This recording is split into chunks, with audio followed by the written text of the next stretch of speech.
10ാം ക്ലാസ്സിൽ പഠിക്കുന്ന എല്ലാ കുട്ടികളെയും ഇന്നത്തെ കെമിസ്ട്രി ക്ലാസ്സിലേക്ക് സ്വാഗതം ചെയ്യുന്നു. കെമിസ്ട്രിയിൽ മൊത്തം അധ്യായങ്ങളെ 2 പുസ്തകങ്ങളിലായിട്ടാണ് ക്രമീകരിച്ചിരിക്കുന്നത്. ഒന്നാമത്തെ പുസ്തകത്തിൽ, അതായത് പാർട്ട് 1-ൽ 4 ചാപ്റ്ററുകളും, രണ്ടാമത്തെ ഭാഗത്തിൽ പാർട്ട് 2-ൽ 3 ചാപ്റ്ററുകളുമായിട്ടാണ് ക്രമീകരിച്ചിരിക്കുന്നത്. ഒന്നാമത്തെ ക്ലാസ്സാണ് നമ്മൾ ഇന്നിവിടെ ആരംഭിക്കുന്നത്.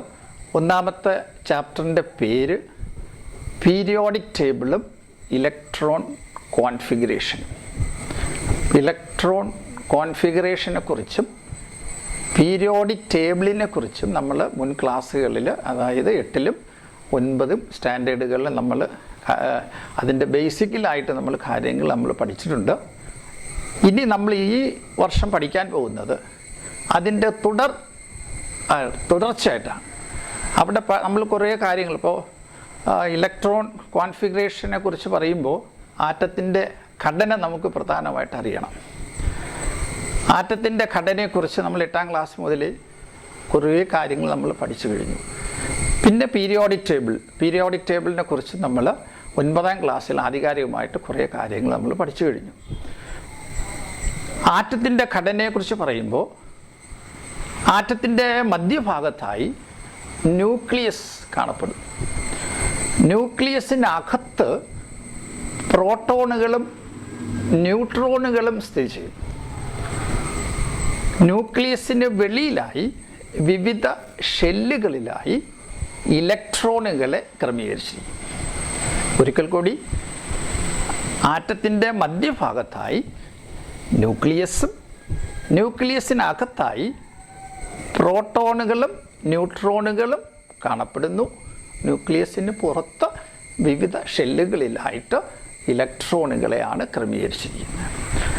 ഈ ഇലക്ട്രോണുകൾ ക്രമീകരിച്ചിരിക്കുന്ന ആ പാതയെ, അതായത് ന്യൂക്ലിയസിന് പുറത്ത് ഇലക്ട്രോണുകൾ സഞ്ചരിക്കുന്ന പാതയെ ഷെൽ എന്ന് സാധാരണ നമ്മൾ വിളിക്കും. ഷെൽ അല്ലെങ്കിൽ ഓർബിറ്റ് എന്ന് നമ്മൾ വിളിക്കും. ഏതൊക്കെയാണ് ഷെല്ലുകൾ? ഇതൊക്കെ നിങ്ങൾ പഠിച്ചു കഴിഞ്ഞ കാര്യങ്ങളാണ്. ഏതൊക്കെയാണ് ഷെല്ലുകൾ എന്ന് പറഞ്ഞാൽ K shell, L shell, M shell, N shell പ്രധാനപ്പെട്ട ഷെല്ലുകളാണ്. അതുകൊണ്ട് ഇതിനെ പ്രധാന ഊർജ നിലകളായിട്ടാണ് നമ്മൾ കാണപ്പെടുന്നത്. പ്രധാന ഊർജ നിലകൾ പ്രധാനപ്പെട്ട ഷെല്ലാണ്. ഈ ഷെല്ലുകളിൽ ഇലക്ട്രോണുകൾ ക്രമീകരിച്ചിരിക്കുന്നത് ഊർജക്രമത്തിലാണ്. ഇതൊക്കെ നമ്മൾ ചെറിയ ക്ലാസ്സിൽ പഠിച്ചതാണ്. ഊർജക്രമം എന്ന് പറയുമ്പോൾ ഊർജം കുറഞ്ഞ ഷെല്ലിൽ നിന്നും ഊർജം കൂടിയ ഷെല്ലിലേക്കാണ് ഇലക്ട്രോണുകളെ വിന്യസിക്കുന്നത്, ഇലക്ട്രോണുകളെ ക്രമീകരിക്കുന്നത്. അങ്ങനെയാണ്. ഇപ്പോൾ ആദ്യം ഇലക്ട്രോൺ നിറയുന്നത് കെ ഷെല്ലിലാണ്. ന്യൂക്ലിയസിനോട് ചേർന്ന് കാണപ്പെടുന്ന കെ ഷെല്ലിലാണ് ഇലക്ട്രോണുകൾ ആദ്യം നിറയുക. അത് കഴിഞ്ഞ് എൽ ഷെല്ലിലേക്ക് പോകും. എൽ ഷെല്ല് നിറഞ്ഞു കഴിഞ്ഞാൽ എം ഷെല്ലിലേക്ക്, എം ഷെല്ല് നിറഞ്ഞു കഴിഞ്ഞാൽ എൻ ഷെല്ലിലേക്ക്.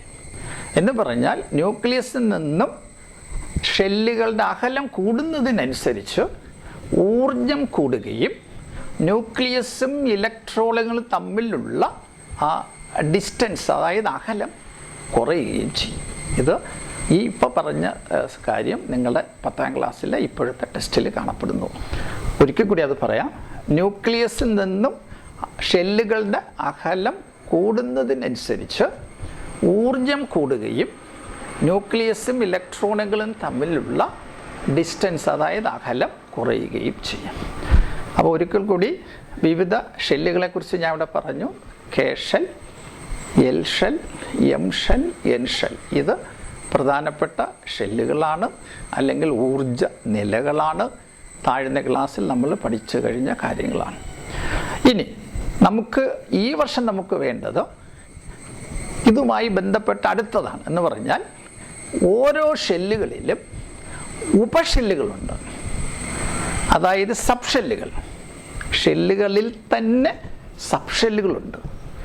സബ് ഷെല്ലുകൾ ഏതൊക്കെയാണ്? ഞാനത് ബോർഡിൽ എഴുതിയിടാം.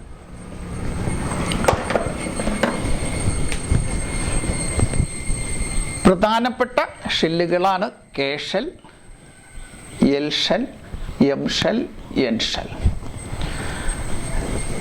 ഓരോ ഷെല്ലിനും സബ് ഷെല്ലുകളുണ്ട്. ഏതൊക്കെയാണ് സബ് ഷെല്ലുകളെന്ന് ആദ്യം ശ്രദ്ധിക്കുക. സബ് ഷെല്ലുകൾ എസ് പി ഡി എഫ് ഇതാണ് സബ്ഷെല്ലുകൾ. എസ് പി ഡി എഫ് ഇത് രണ്ടും തമ്മിലുള്ള വ്യത്യാസം എന്താണെന്ന് പറഞ്ഞാൽ, ഇത് നമ്മൾ ക്യാപിറ്റൽ ലെറ്ററിലാണ് എഴുതിയിരിക്കുന്നത്. പ്രധാനപ്പെട്ട ഷെല്ലുകളെ നമ്മൾ എഴുതുന്നത് ക്യാപിറ്റൽ ലെറ്ററിലാണ്. ഇതിൻ്റെ സബ്ഷെല്ലുകളാണ് S P D F. S എന്ന് പറഞ്ഞാൽ sharp, P principal, D diffuse, F fundamental. ഒരിക്കൽ കൂടി, S sharp, P principal, D diffuse, F fundamental. ഇതാണ് സബ്ഷെല്ലുകളുടെ അതായത് അതിൻ്റെ ഫുൾ നെയിം. നമ്മൾ ഷാർപ്പ് എന്ന് പറഞ്ഞാൽ എസ്, പ്രിൻസിപ്പൽ എന്ന് പറഞ്ഞാൽ പി, ഡിഫ്യൂസ് എന്ന് പറഞ്ഞാൽ ഡി, ഫണ്ടമെൻ്റൽ എന്ന് പറഞ്ഞാൽ എഫ്. ഇവിടെ നമ്മൾ മനസ്സിലാക്കേണ്ട മറ്റൊരു കാര്യം, കെ ഷെല്ലിൽ മാക്സിമം അക്കോമഡേറ്റ് ചെയ്യുന്ന ഇലക്ട്രോൺസിൻ്റെ എണ്ണം 2 ആണ്. കെ ഷെല്ലിൽ മാക്സിമം ഉൾക്കൊള്ളുന്ന ഇലക്ട്രോണുകളുടെ എണ്ണം 2. എൽ ഷെല്ലിൽ മാക്സിമം അക്കോമഡേറ്റ് ചെയ്യുന്ന ഇലക്ട്രോണുകളുടെ എണ്ണം 8. മാക്സിമം ഉൾക്കൊള്ളുന്ന ഇലക്ട്രോണുകളുടെ എണ്ണം 8. എം ഷെല്ലിൽ 18. എം ഷെല്ലിൽ മാക്സിമം ഉൾക്കൊള്ളുന്ന ഇലക്ട്രോണുകളുടെ എണ്ണം 18. എൻ ഷെല്ലിൽ 32. എം ഷെല്ലിൽ 32 ഇലക്ട്രോണുകളാണ് ഉൾക്കൊള്ളുക. ഇനി ഒരിക്കൽ കൂടി, കെ ഷെല്ലിൽ 2, എൽ ഷെല്ലിൽ 8, എം ഷെല്ലിൽ 18, എൻ ഷെല്ലിൽ 32. ഇത് കണ്ടുപിടിക്കുന്നതിന് നമ്മളൊരു സമവാക്യമൊക്കെ ചെറിയ ക്ലാസ്സിൽ പഠിച്ചിട്ടുണ്ട്. 2n² എന്ന ഫോർമുല ഉപയോഗിച്ചാണ് കെ ഷെല്ലിലും എൽ ഷെല്ലിലും എം ഷെല്ലിലും എൻ ഷെല്ലിലും ഉൾക്കൊള്ളുന്ന ഇലക്ട്രോണുകളുടെ എണ്ണം നമ്മൾ കണ്ടുപിടിക്കുന്നത്. ഒരെണ്ണം ഞാൻ വേണമെങ്കിൽ സൂചിപ്പിക്കുക. അപ്പോൾ ഒന്നാമത്തെ ഷെല്ല് നമുക്ക് കണ്ടുപിടിക്കണമെങ്കിൽ 2 ഇൻറ്റു എൻ്റെ സ്ഥാനത്ത് ഒന്നാമത്തെ ഷെല്ലാണ്, അപ്പോൾ 1 കൊടുക്കുക. 1² സമം 2 ഇൻറ്റു 1² ഈക്വൽ ടു 2. അപ്പോൾ ഒന്നാമത്തെ ഷെല്ല് 2 ഇലക്ട്രോണാണ് ഉൾക്കൊള്ളുക. അപ്പോൾ രണ്ടാമത്തെ ഷെല്ലാണെങ്കിൽ 2 ഇൻറ്റു 2². 2² 4, 4 ഇൻറ്റു 2 8. മൂന്നാമത്തെ ഷെല്ല് 2 ഇൻറ്റു 3² ഈക്വൽ ടു 18, 18. നാലാമത്തതാണെങ്കിൽ 2 ഇൻറ്റു 4² 32. ഇതൊക്കെ അത്യാവശ്യമായ കാര്യങ്ങളാണ്, അറിഞ്ഞുകൂടാത്തവർ കുറിച്ചിട്ട് മനസ്സിലാക്കി എടുക്കുക. ഒന്നാമത്തെ ഷെല്ലിൽ കെ ഷെല്ലിൽ 2, രണ്ടാമത്തെ എൽ ഷെല്ലിൽ 8, മൂന്നാമത്തെ 18, 18, നാലാമത്തെ എൻ ഷെല്ലിൽ 32 ഇലക്ട്രോണുകളാണ് മാക്സിമം ഉൾക്കൊള്ളുക. ഇനി സബ്ഷെല്ലുകളിൽ മാക്സിമം ഉൾക്കൊള്ളുന്ന ഇലക്ട്രോണുകളുടെ എണ്ണം എസ്സിലാണെങ്കിൽ 2. എസ്സിൽ മാക്സിമം ഉൾക്കൊള്ളുന്ന ഇലക്ട്രോണുകളുടെ എണ്ണം 2. പിയിൽ 6, ഡിയിൽ 10, എഫിൽ 14. ഇങ്ങനെയാണ്.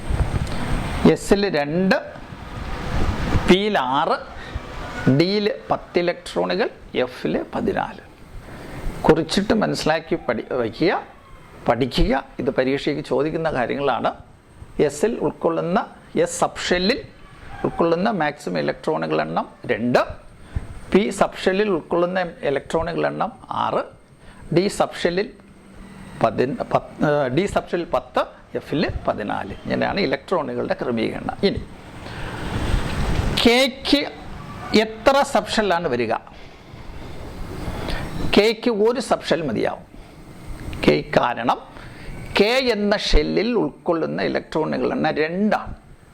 അപ്പോൾ ആ 2 ഇലക്ട്രോണിനെ ഉൾക്കൊള്ളുന്നതിന് 1 സബ്ഷെൽ മതിയാവും, എസ് മാത്രം മതിയാവും. അപ്പോൾ കെയുടെ സബ്ഷെല്ല് എസ് ആണ്. പി 8 ഇലക്ട്രോണുകളുണ്ട്. അപ്പോൾ ഈ 8 ഇലക്ട്രോണുകൾ ഉൾക്കൊള്ളണമെങ്കിൽ 2 സബ്ഷെൽ വേണം. അത് ആരൊക്കെയാണ്? എസും പിയും. എസ് പി, എസ്സിൽ 2 ഇലക്ട്രോൺ, പിയിൽ 6 ഇലക്ട്രോൺ. അപ്പോൾ 2, 6, 8 വേണമെങ്കിലൊന്ന് കുറിച്ചിടുക. 2, 2, 6. ഇതാ മൂന്നാമത്തെ എം ഷെല്ലിൽ 3 സബ്ഷെല്ലുകൾ വരും. എസും പിയും ഡിയും വരും. എസ് പി ഡി, എസ്സിൽ 2, പിയിൽ 6, ഡിയിൽ 10. അപ്പോൾ 18 ഇലക്ട്രോണുകൾ വരും.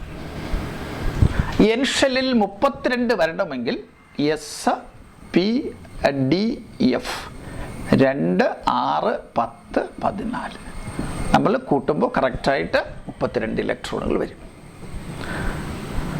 അപ്പോൾ ഷെല്ലുകൾക്കുള്ളിൽ സബ് ഷെല്ലുകളുണ്ട്. മനസ്സിലാക്കുക, നമ്മൾ താഴ്ന്ന ക്ലാസ്സിൽ പഠിച്ചിട്ടുള്ളത് ഷെല്ലുകളെക്കുറിച്ച് മാത്രമാണ്. ഷെല്ലുകൾക്കുള്ളിൽ, അതായത് പ്രധാന ഊർജ നിലകൾക്കുള്ളിൽ ഉപ ഊർജ നിലകളുണ്ട്, സബ് ഷെല്ലുകളുണ്ട്. ആ സബ് ഷെല്ലുകളാണ് ഞാനിപ്പോൾ ബോർഡിൽ എഴുതിയിട്ട് നിങ്ങളെ പഠിപ്പിച്ചത്. സബ് ഷെല്ലുകൾ ആരൊക്കെയാണ്? S P D F. ഓരോ ഷെല്ലിലും ഏതൊക്കെയാണ് സബ് ഷെല്ലുകൾ വരുന്നതെന്ന് മനസ്സിലാക്കുക. കെ ഷെല്ലിൽ എസ് സബ് ഷെൽ മാത്രമാണ്. എൽ ഷെല്ലിൽ 2 സബ് ഷെല്ല് വരും, എസും വരും പിയും വരും. എം ഷെല്ലിൽ 3 സബ് ഷെല്ല് വരും, എസ് പി ഡി. 4ാമത്തെ എൻ ഷെല്ലിൽ 4 സബ് ഷെല്ലുകൾ വരും, എസ് പി ഡി എഫ്. ഇനി മറ്റൊരു പ്രധാന കാര്യം, ഈ ഉപഷെല്ലുകൾക്കുള്ളിൽ, അതായത് സബ് ഷെല്ലുകൾക്കുള്ളിൽ തന്നെ ഇലക്ട്രോണുകൾ കാണപ്പെടാൻ സാധ്യത ഏറ്റവും കൂടിയ ചില മേഖലകളുണ്ട്. ഒരിക്കൽ കൂടി, സബ് ഷെല്ലുകൾക്കുള്ളിൽ തന്നെ ഇലക്ട്രോണുകൾ കാണപ്പെടുവാൻ സാധ്യത കൂടിയ ചില മേഖലകളുണ്ട്. ഈ മേഖലകളെ ഓർബിറ്റലുകൾ എന്നാണ് വിളിക്കുക. ഇംഗ്ലീഷിൽ ഓർബിറ്റൽസ് എന്ന് പറയും. അപ്പം നിങ്ങൾക്ക് ഏതാണ്ട് ഒരു ഐഡിയ പിടികിട്ടിരിക്കും. ഇലക്ട്രോണുകൾ ആറ്റത്തിൽ ന്യൂക്ലിയസിന് ചുറ്റും ത്രിമാന മേഖലകളിലായിട്ടാണ് കാണപ്പെടുന്നത്. ആറ്റത്തിൽ ആധുനിക സിദ്ധാന്തപ്രകാരം ആറ്റത്തിൽ ഇലക്ട്രോണുകൾ ന്യൂക്ലിയസിന് പുറത്ത് ത്രിമാന, അതായത് 3 ഡയമെൻഷണൽ റീജിയൻ, ത്രിമാന മേഖലകളിലായിട്ടാണ് കാണപ്പെടുന്നത്. ഒന്നാമത്തെ നമ്മൾ പഠിച്ചു, ഷെൽ ഓർബിറ്റ് പഠിച്ചു.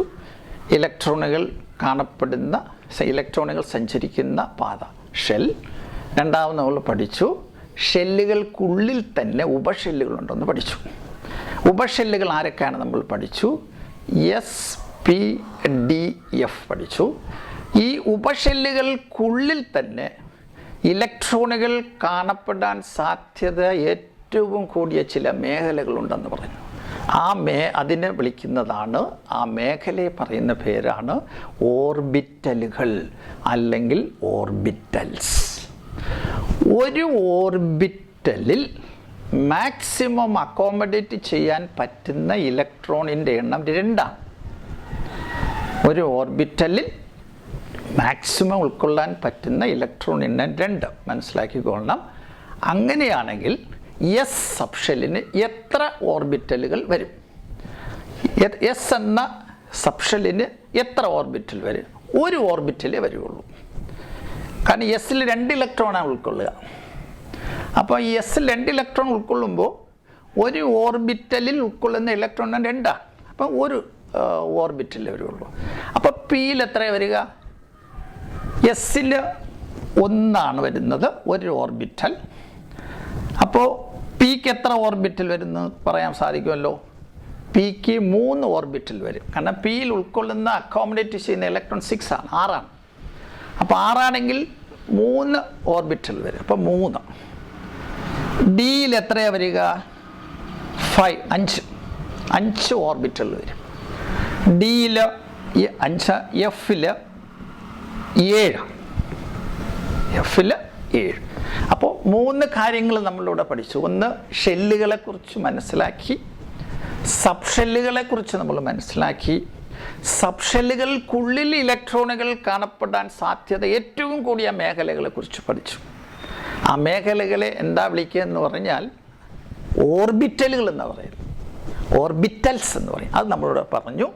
എസിന് 1 ഓർബിറ്റൽ, പിക്ക് 3 ഓർബിറ്റൽ, ഡിക്ക് 5 ഓർബിറ്റൽ, എഫിന് 7 ഓർബിറ്റൽ.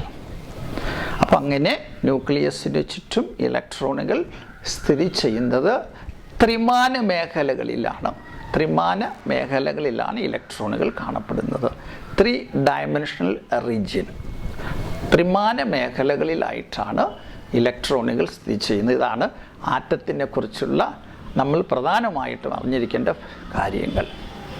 ഇനിയാണ് നമ്മൾ ഇലക്ട്രോൺ വിന്യാസത്തിലേക്ക് പോവുക. ഇതറിയാമെങ്കിൽ മാത്രമേ നമുക്ക് മുൻപോട്ട് ഇലക്ട്രോൺ വിന്യാസം നമുക്ക് എഴുതുമ്പോൾ, നമുക്ക് പഠിക്കുമ്പോൾ നമുക്ക് മനസ്സിലാക്കാൻ സാധിക്കുക.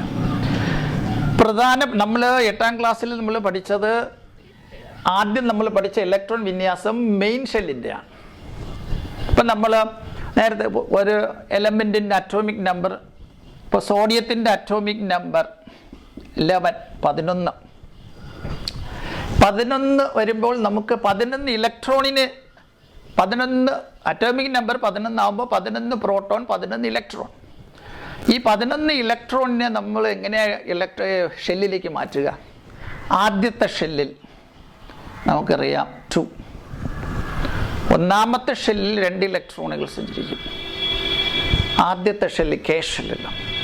രണ്ടാമത്തെ ഷെല്ലിൽ എൽ ഷെല്ലിൽ 8 ഇലക്ട്രോണുകൾ. മൂന്നാമത്തെ ഷെല്ലിൽ എം ഷെല്ലിൽ 1. ഇതാണ് നമ്മൾ 8ാം ക്ലാസ്സിൽ പഠിച്ച ഇലക്ട്രോൺ വിന്യാസം. ആറ്റത്തിൻ്റെ ഘടനയുമായിട്ട് ബോർ മോഡൽ നമ്മൾ പഠിച്ചു കഴിഞ്ഞ കാര്യമാണിത്. ഒരിക്കലും ഇതെല്ലാവർക്കും അറിയാമെന്നാണ് എൻ്റെ വിശ്വാസം. 10ാം ക്ലാസ്സിൽ പഠിക്കുന്ന എല്ലാ കുട്ടികളും, എല്ലാ വിദ്യാർത്ഥികളും ഇത് അറിയണം. ഇതറിഞ്ഞ്, കാരണം 8ൽ 9ൽ നമ്മൾ പഠിച്ചു ഇലക്ട്രോൺ വിന്യാസം. ഇലക്ട്രോണുകളെ ന്യൂക്ലിയസിന് ചുറ്റും എങ്ങനെയാണ് വിന്യസിക്കുന്നത് നമുക്കറിയാം. ഊർജം കുറഞ്ഞ ഷെല്ലിൽ നിന്നും ഊർജം കൂടിയതിലേക്ക്. ഈ 3 ഷെല്ലിൽ ഇലക്ട്രോൺ ഊർജം കുറവ് കെ ഷെല്ലിലാണ്. അപ്പോൾ ആദ്യം ഇലക്ട്രോൺ നിറഞ്ഞത് കെ ഷെല്ലിൽ, എന്നിട്ട് അടുത്ത ഷെല്ലിലേക്ക് പോകും, എൽ ഷെല്ലിലേക്ക് പോയി. 2 ഷെല്ലിൽ നിറഞ്ഞു കഴിഞ്ഞപ്പോൾ ബാക്കിയുള്ളത് 1ആണ്. ആ ഒരു ഇലക്ട്രോൺ മൂന്നാമത്തെ ഷെല്ലിൽ എം ഷെല്ലിലേക്ക്. ഇതാണ് ഇലക്ട്രോൺ വിന്യാസം. നമ്മൾ മെയിൻ ഷെല്ല്, പ്രധാനപ്പെട്ട ഷെല്ലിൻ്റെ പ്രധാനപ്പെട്ട ഊർജ്ജ നില, ഇതാണ് ഇലക്ട്രോൺ വിന്യാസം.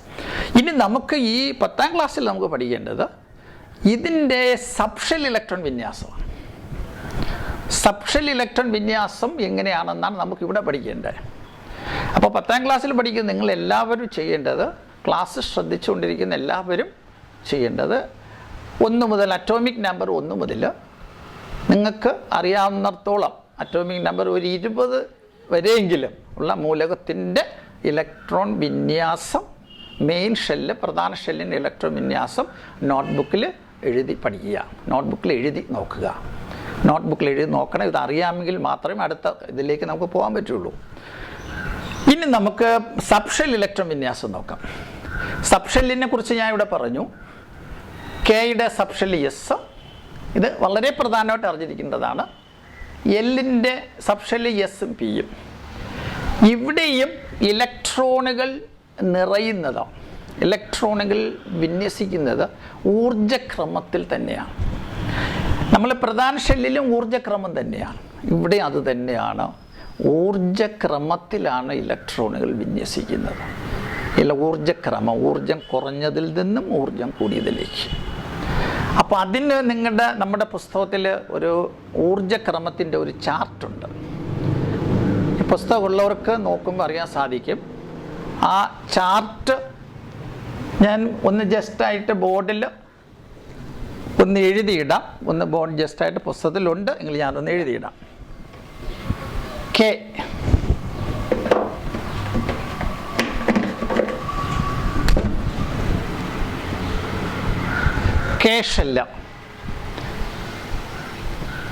കെ ഷെല്ലിൻ്റെ സബ്ഷെല്ല് 1s ആണ്. 1s എന്നാണ് പറയുക.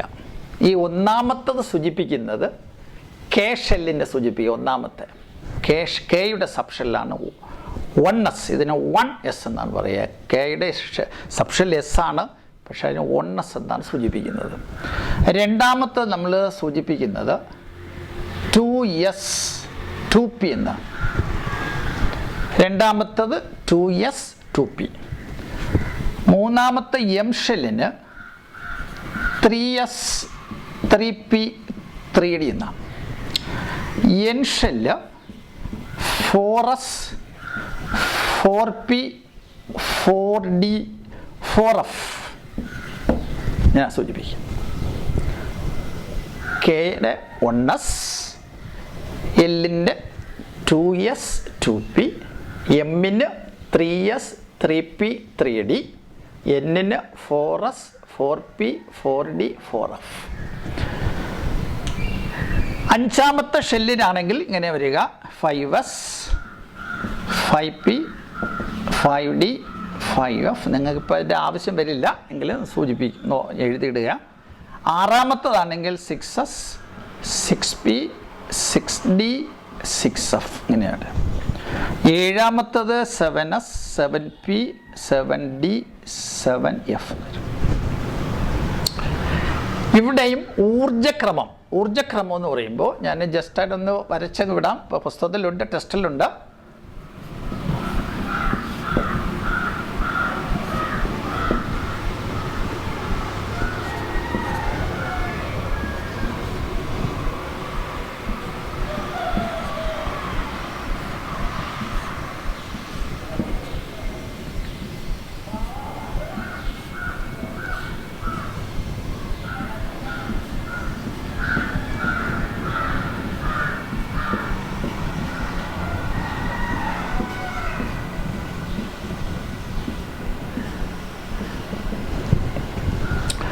ഇത് ശ്രദ്ധിക്കുക.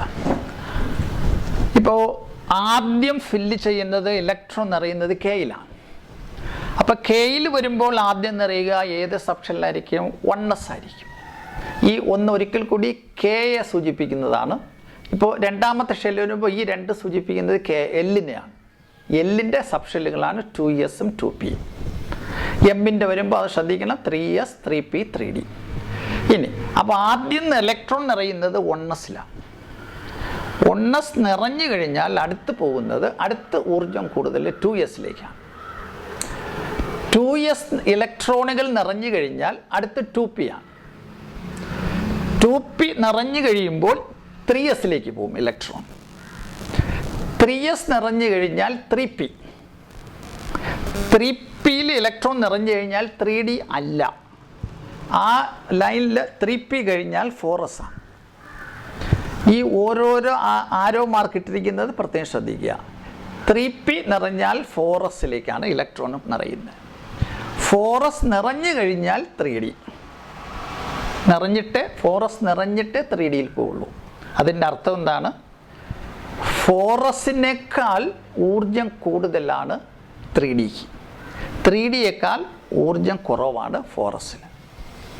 അപ്പോൾ ഇലക്ട്രോണുകൾ നിറയുന്ന ക്രമം ശ്രദ്ധിക്കണം.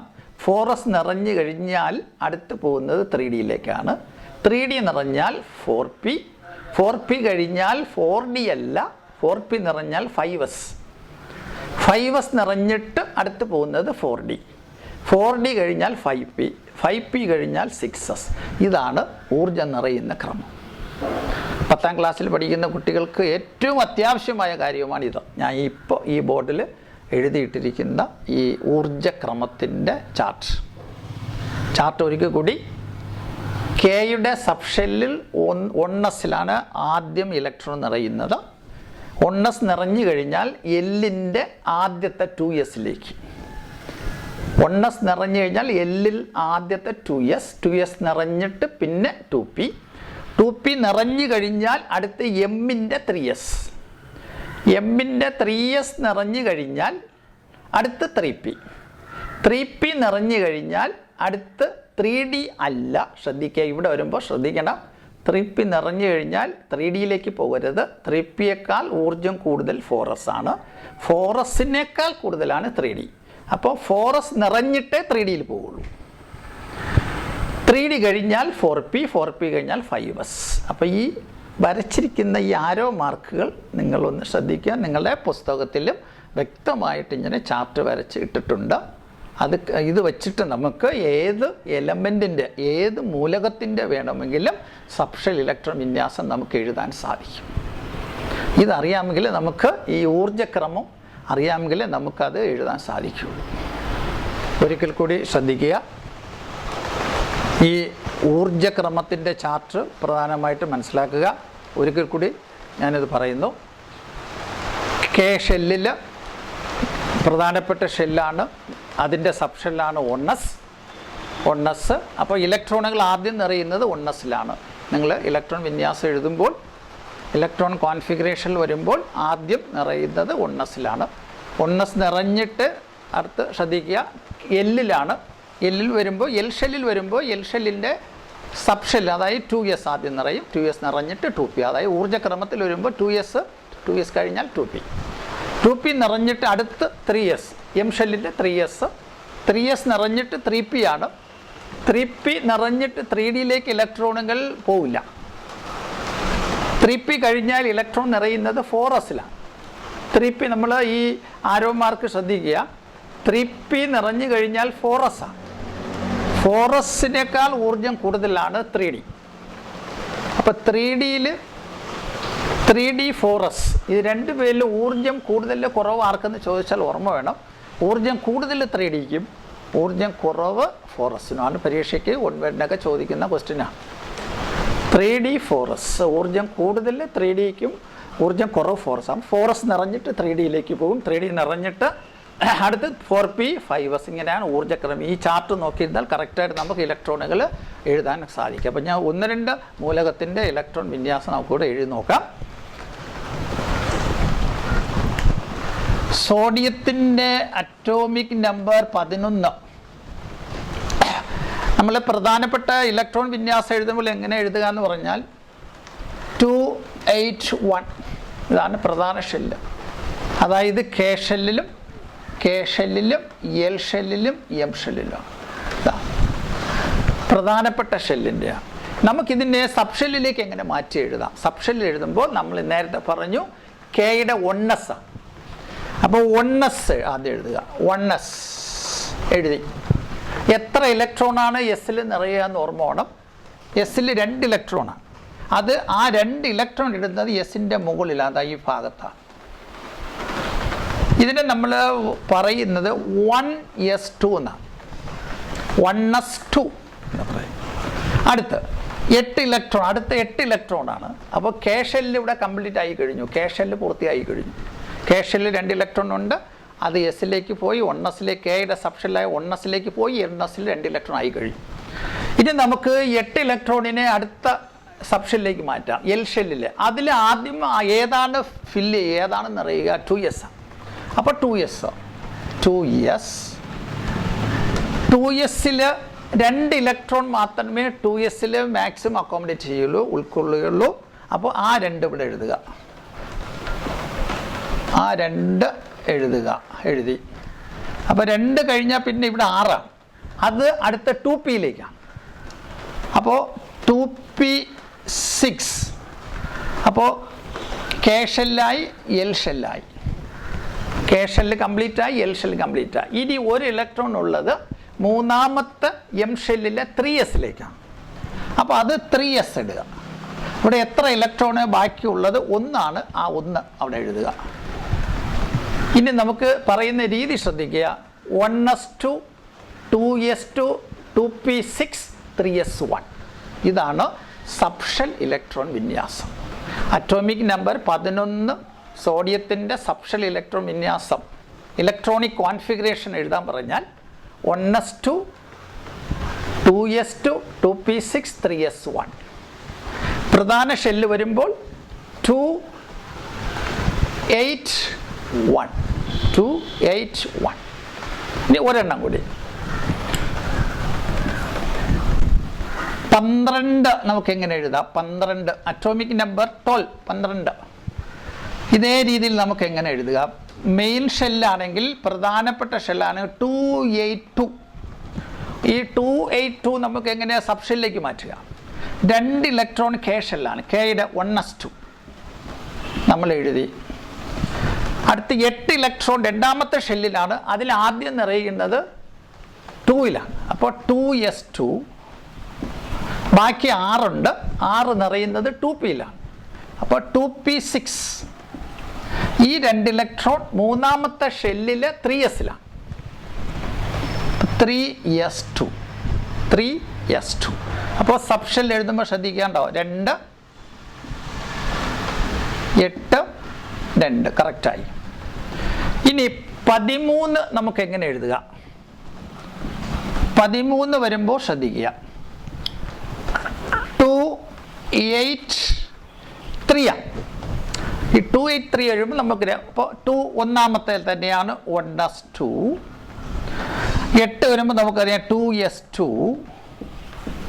അടുത്ത 2p6. അടുത്ത് നമ്മൾ വരുമ്പോൾ 3 ഇലക്ട്രോൺ ഉണ്ട്.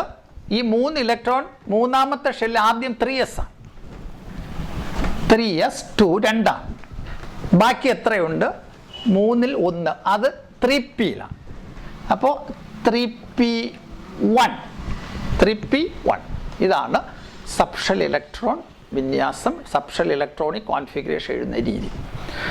ഇനി നിങ്ങൾ ചെയ്യേണ്ടത് അറ്റോമിക് നമ്പർ 1 മുതൽ പറ്റുന്നിടത്തോളം നിങ്ങൾ ഇലക്ട്രോൺ കോൺഫിഗറേഷൻ എഴുതി നോട്ട്ബുക്കിൽ പഠിക്കുക. ഇലക്ട്രോൺ കോൺഫിഗറേഷൻ 1 മുതൽ. ഇപ്പം ഞാൻ ഒരു 3 എണ്ണമാണ് ഞാനിവിടെ എഴുതിയിട്ടത്. അറ്റോമിക് നമ്പർ 1 മുതൽ നോട്ട്ബുക്കിൽ നിങ്ങൾ സബ്ഷെൽ ഇലക്ട്രോൺ കോൺഫിഗറേഷൻ കുറിച്ച് പഠിക്കുക. അപ്പോൾ ഇനി ഇതുവരെ പഠിച്ചതിൻ്റെ ഒരു കൺക്ലൂഷനായിട്ട് നമ്മൾ എന്തൊക്കെയാണ് പഠിച്ചത് നമുക്കൊന്ന് ഓടിച്ച് ഞാൻ വരാം. നമ്മൾ ആദ്യം തുടങ്ങിയത് ആറ്റത്തിൻ്റെ ഘടനയിലാണ്. ആറ്റത്തിൻ്റെ മധ്യഭാഗത്തായി ന്യൂക്ലിയസ് കാണപ്പെടുന്നു. ന്യൂക്ലിയസിനകത്ത് പ്രോട്ടോണുകളും ന്യൂട്രോണുകളും സ്ഥിതി ചെയ്യുന്നു. ന്യൂക്ലിയസിന് പുറത്ത് വിവിധ ഷെല്ലുകളിലായിട്ട് ഇലക്ട്രോണുകൾ ക്രമീകരിച്ചിട്ടുണ്ട്. ഈ വിവിധ ഷെല്ലുകൾ എന്ന് പറയുന്നത് ഏതൊക്കെയാണ്? K shell, L shell, M shell, N shell. ഇതിനെ 1, 2, 3, 4 എന്ന ക്രമത്തിൽ നമുക്ക് പറയാം. 1, 2, 3, 4. ഒന്നാമത്തെ ഷെല്ല് കെ ഷെൽ, രണ്ടാമത്തെ ഷെല്ല് എൽ ഷെൽ, മൂന്നാമത്തത് എം ഷെൽ, നാലാമത്തത് എൻ ഷെൽ. ഓരോ ഷെല്ലുകളിലും അക്കോമഡേറ്റ് ചെയ്യുന്ന ഇലക്ട്രോൺസിൻ്റെ എണ്ണം നമ്മൾ പഠിച്ചു കഴിഞ്ഞു. കെ ഷെല്ലിൽ 2, എൽ ഷെല്ലിൽ 8, എം ഷെല്ലിൽ 18, എൻ ഷെല്ലിൽ 32 എന്നീ ക്രമത്തിലാണ് ഇലക്ട്രോണുകൾ അക്കോമഡേറ്റ് ചെയ്യുന്ന അല്ലെങ്കിൽ മാക്സിമം ഉൾക്കൊള്ളുന്നത്. ഇനി ഈ ഷെല്ലുകളിൽ തന്നെ, അതായത് ഊർജ്ജ നിലകളിൽ തന്നെ സബ്ഷെല്ലുകളുണ്ട്. നമ്മൾ പഠിച്ചു സബ്ഷെല്ലുകളുണ്ട്. ഷെല്ലുകളിൽ തന്നെ സബ്ഷെല്ലുകളുണ്ട്, അതായത് ഉപ ഊർജ്ജ നിലകളുണ്ട്. ഏതൊക്കെയാണ് ഉപ ഊർജ്ജ നിലകൾ നമ്മൾ പഠിച്ചു. SPDF. എസ് സബ്ഷെല്ലിൽ മാക്സിമം അക്കോമഡേറ്റ് ചെയ്യുന്നത് 2, പി സബ്ഷെല്ലിൽ അക്കോമഡേറ്റ് ചെയ്യുന്ന ഇലക്ട്രോൺ 6, ഡി സബ്ഷെല്ലിൽ അക്കോമഡേറ്റ് ചെയ്യുന്നത് 10, എഫിൽ 14. ഒരിക്കലും തെറ്റരുത്. എസിൽ 2, പിയിൽ 6, ഡിയിൽ 10, എഫിൽ 14 ഇലക്ട്രോണുകൾ എന്നീ ക്രമത്തിലാണ് അവിടെ നിറയുന്നത്. SPDF. S sharp, P principal, D diffuse, F fundamental. ഈ സബ്ഷെല്ലുകൾക്കുള്ളിൽ തന്നെ ഇലക്ട്രോണുകൾ കാണപ്പെടാൻ സാധ്യത ഏറ്റവും കൂടിയ മേഖലകളുണ്ട്. ഈ മേഖലകളെ ഓർബിറ്റലുകൾ എന്ന് പറയും. ഇംഗ്ലീഷിൽ ഓർബിറ്റൽസ് എന്ന് പറയും.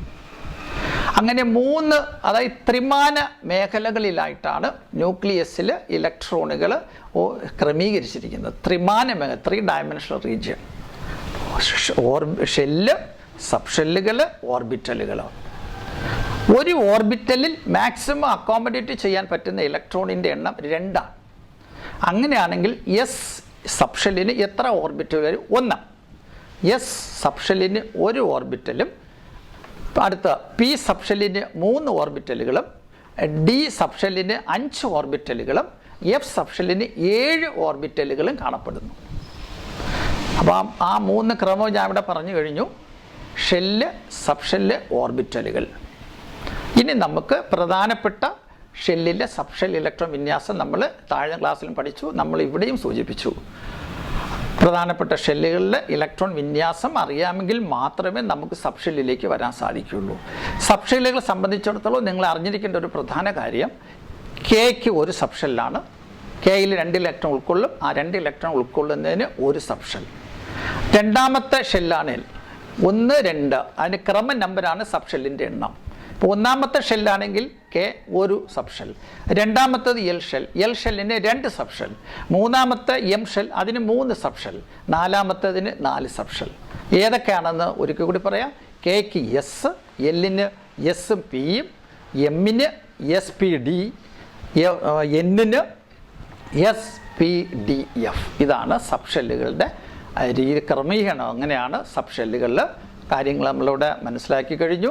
ഇനി അത് ഇലക്ട്രോണുകൾ ക്രമീകരിക്കുന്ന രീതിയാണ് നമ്മളിവിടെ വരച്ചിട്ടിരിക്കുന്നത് ഈ ഷെല്ലുകളിലായാലും സബ് ഷെല്ലുകളിലായാലും ഇലക്ട്രോണുകൾ ന്യൂക്ലിയസിന് പുറത്ത് ഷെല്ലുകളിൽ അല്ലെങ്കിൽ ഉപഷെല്ലുകളിലായാലും ഇലക്ട്രോണുകൾ ക്രമീകരിച്ചിരിക്കുന്നത് ഊർജ്ജക്രമം പാലിച്ചുകൊണ്ടാണ്. ആ ഊർജ്ജക്രമത്തിൻ്റെ അടിസ്ഥാനത്തിലാണ് ഓരോ ഷെല്ലായിട്ട് നിറയുന്നത്. അപ്പോൾ അതിനനുസരിച്ചുള്ള ഒരു ഊർജ്ജക്രമമാണ് ഞാൻ ബോർഡിൽ നിങ്ങൾക്ക് വരച്ചിട്ടിരിക്കുന്ന ഈ ഊർജ്ജക്രമത്തിൻ്റെ ചാർട്ട്. ഇത് ഭംഗിയായിട്ട് മനസ്സിലാക്കുക. ഈ ഊർജ്ജക്രമം അനുസരിച്ചാണ് ഇലക്ട്രോൺ നിറയുന്നത്. ഇത് ശ്രദ്ധിക്കേണ്ട ഒരു പ്രധാന കാര്യം, കെയുടെ വരുമ്പോൾ 1s എസ് ആണ്. എസ് നിറഞ്ഞിട്ട് എല്ലിൻ്റെ 2s, 2s കഴിഞ്ഞാൽ 2p ഇലക്ട്രോൺ നിറയുന്ന ക്രമം. 2p കഴിഞ്ഞാൽ 3s, 3s കഴിഞ്ഞാൽ 3p, 3p കഴിഞ്ഞാൽ 3ds അല്ല. 3Dക്ക് മുൻപ് 3p കഴിഞ്ഞാൽ 4s ആണ്. 4s നിറഞ്ഞിട്ടേ 3Dയിലേക്ക് പോകുള്ളൂ. ഇവിടെ രണ്ട് പേരിലും ആർക്കാണ് ഊർജ്ജം കൂടുതൽ കുറവെന്ന് പരീക്ഷയ്ക്ക് ചോദിച്ചാൽ 3Dക്ക് ഊർജ്ജം കൂടുതലും 4sന് ഊർജ്ജം കുറവാണ്. 4s കഴിഞ്ഞാൽ 4p, 4s കഴിഞ്ഞാൽ 3D, 3D കഴിഞ്ഞാൽ 4p, 4p കഴിഞ്ഞാൽ 5s.